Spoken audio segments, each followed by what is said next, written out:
आपने भ्रष्टाचार किया है, ये जाहिर हो चुका है, तो बार बार खुद को ईमानदार बताकर ईमानदारी को शर्मिंदा मत कीजिए।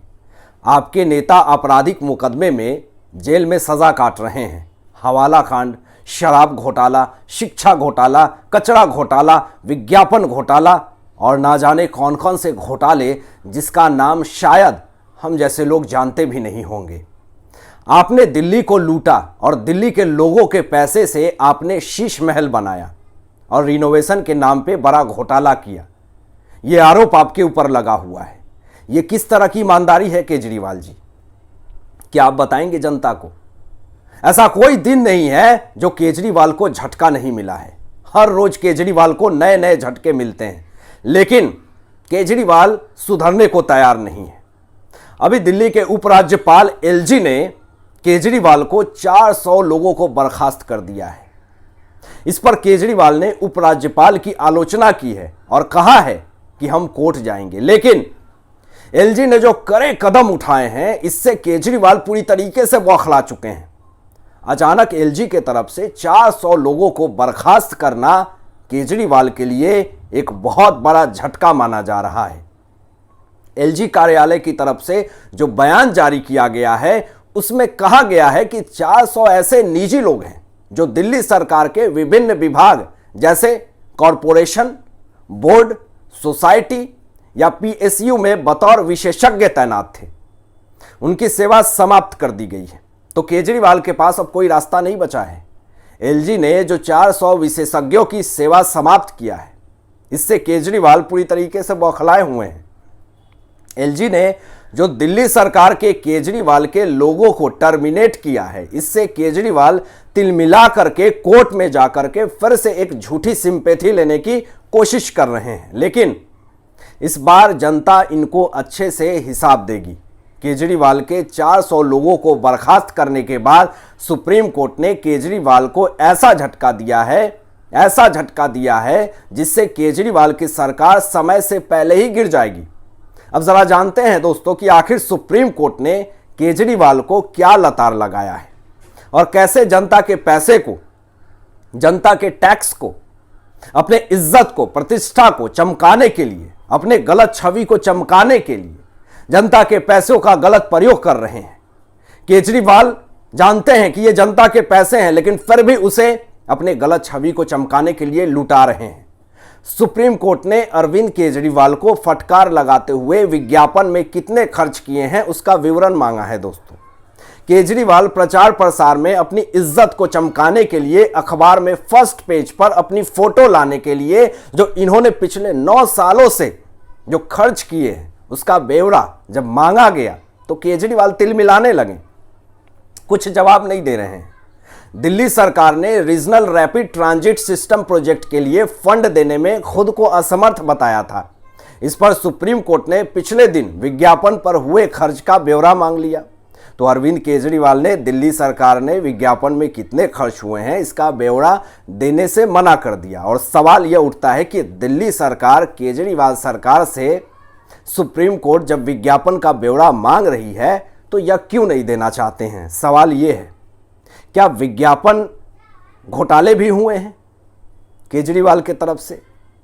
विपक्ष यानी भाजपा कयास लगा रही है कि हो सकता है केजरीवाल ने विज्ञापन में भी घोटाला किया हो। अब भाजपा सरकार ने आम आदमी पार्टी सरकार पर विज्ञापन बजट की आलोचना की है, बहुत बड़ा आरोप लगा दिया है। क्या आरोप लगाया है आपको बताते हैं। बीजेपी ने केजरीवाल पर हमला करते हुए आरोप लगाया है कि दिल्ली सरकार ने पिछले 5 वर्षों में विज्ञापन पर 1868 करोड़ रुपए खर्च किए हैं।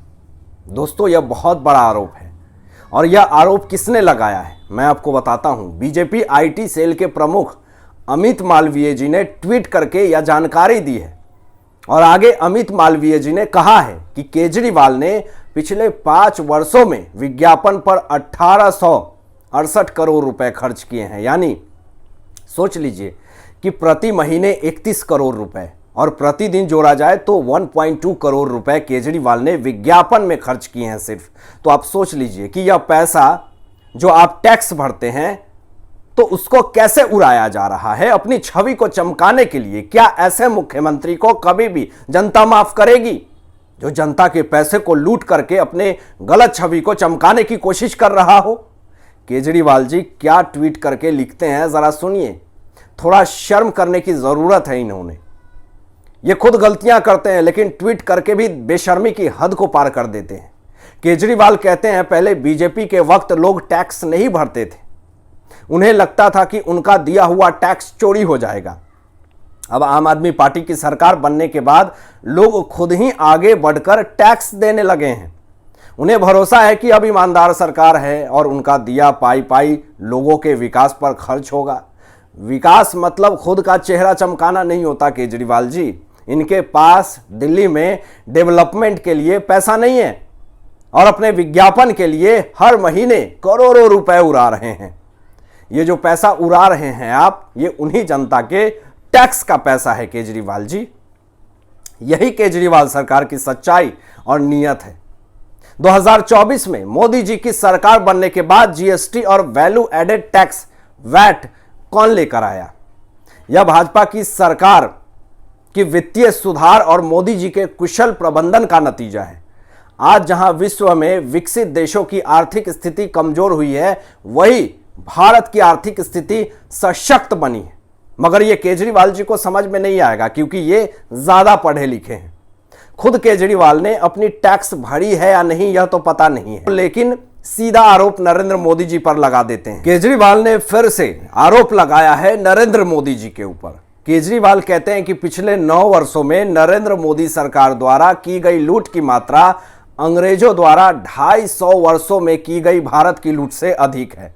अब सवाल यह केजरीवाल जी से है कि क्या केजरीवाल को पता है कि 250 साल पहले इस भारत देश की क्या स्थिति थी?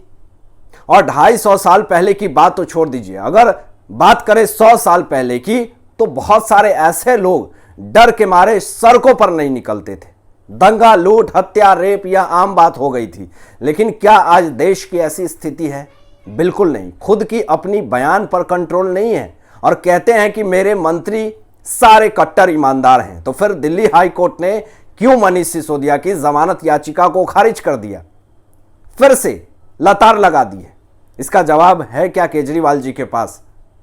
आज केजरीवाल की भ्रष्टाचार की वजह से, गलतियों की वजह से उनके मंत्री विधायक बीमार चल रहे हैं।